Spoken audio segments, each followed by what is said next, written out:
দেখলাম যে এই ধরনের কুকর্মের সাথে জড়িত হচ্ছে।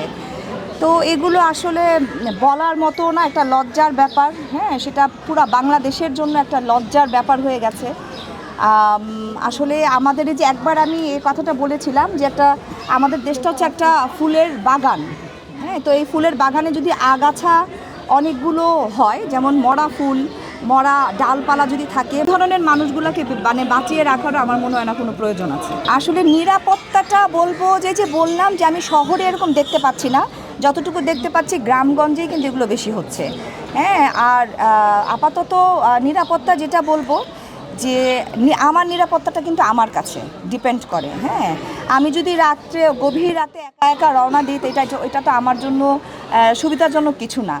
তো আমি যদি নিরাপদে থাকি তো সেটা আমার জন্যই ভালো হবে, আমি আমার সন্তানকেও নিরাপদে রাখবো। আর নিরাপদে থাকার অনেক কৌশল আছে, যে অনেক মানে ছেলে মেয়েরাই দেখি, বেশিরভাগ মেয়েরা বান্ধবীর বাসায় যায়। হ্যাঁ, তো আমার মনে হয় বান্ধবীর বাসায় যাক, ওরা বেড়াক, সাথে মা থাকুক বা বাবা থাকুক। হ্যাঁ, মানে একা কোথাও বাচ্চাকে পাঠানো আমার মনে হয় না যে এটা ঠিক হবে, উচিত না।